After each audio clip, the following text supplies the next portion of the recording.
Today I'm going to give a demo on Dockers, how we have used Docker Compose to set up a few containers and implement communication between them. And we have also implemented a functionality by which we can spawn new containers as part of that existing network. And also, I'll be demoing on a Docker deployment process, followed by file IO in Docker containers. So let's get started by demoing how I've used Docker Compose to set up a few containers.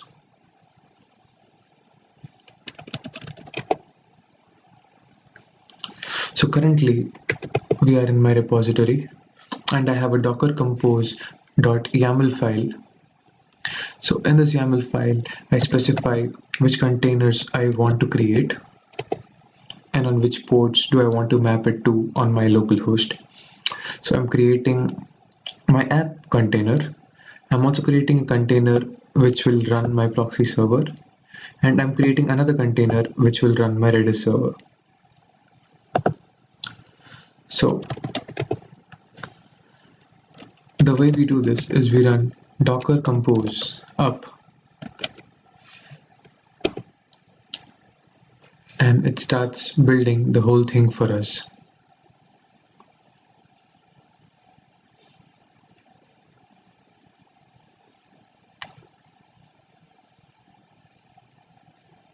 So as you can see, it has created the 3 servers, and this is just an output which the Redis server dumps on the terminal.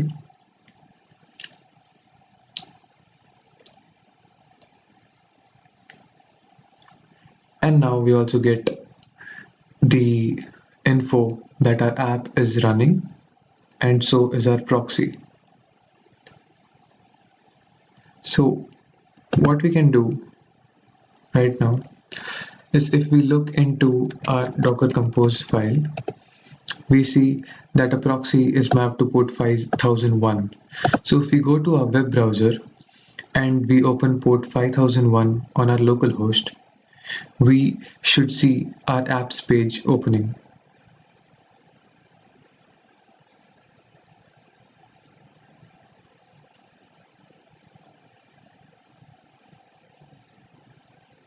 The browser is taking a time to load.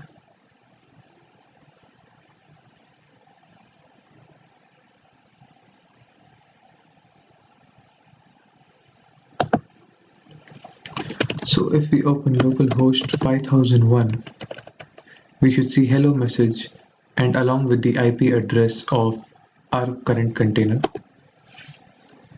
So we get welcome from this particular address.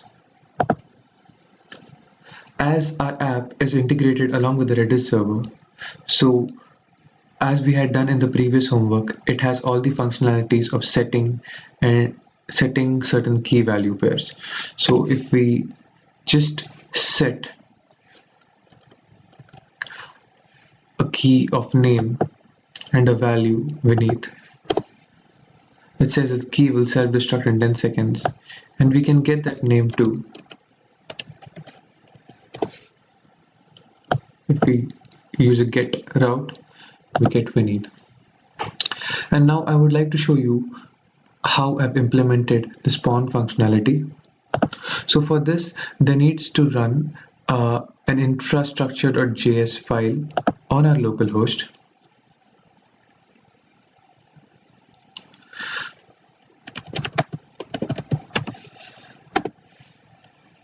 So what this infrastructure.js does is it listens on a particular port. As you will see now, that the port number will be displayed, and whenever we give a spawn route on our web app, that sends a get request to our infrastructure.js to spawn a new container. And meanwhile, that particular web app will also add the address of this new container in our Redis server, so that our proxy can maintain the balance and can do load balancing between our new container and the old containers as well. So this is listening at localhost 9999, and that has been pointed to in our main.js file. So currently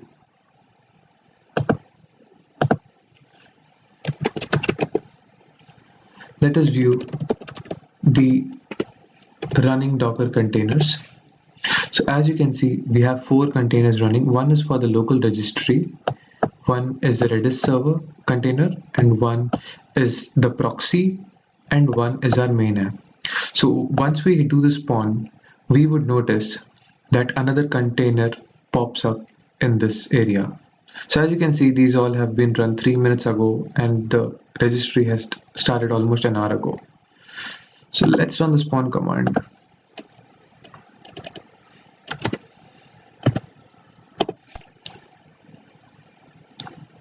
We run the spawn command and it says container created with exposed port as 3001. And if we do docker ps again, we would see another container has been created. And this has been created just 12 seconds ago, which is right now. And so this is how I've implemented the spawn process. So we are creating new containers on our host using the infrastructure.js. So this is how I had implemented task 1.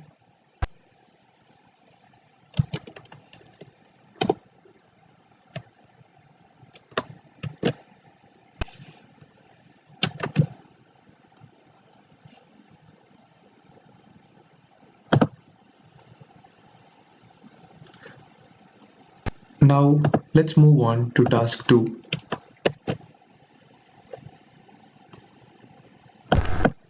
Now I would demo for you the deployment part. So let's move to our VirtualBox, and here I have created the blue-green model.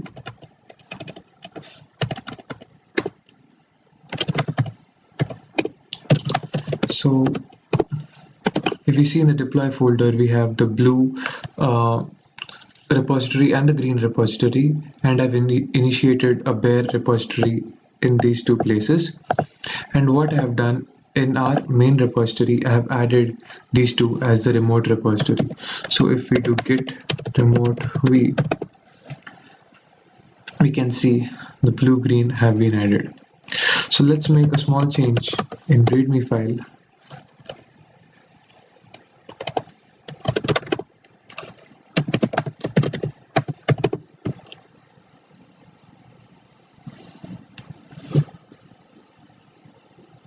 Trying to add it. It's taken a bit of a while. Okay, it's been added. And let's commit this change.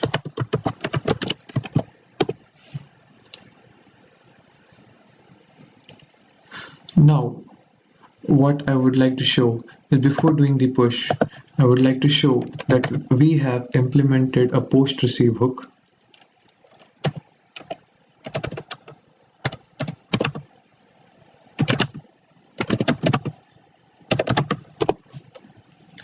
First, that hook stops all the running containers and removes the exited states from it. And then what it does is removes the stale images, and then it builds our image once again, and it pushes into our local registry. After that, it pulls the latest image and runs those particular images. So when we do a push,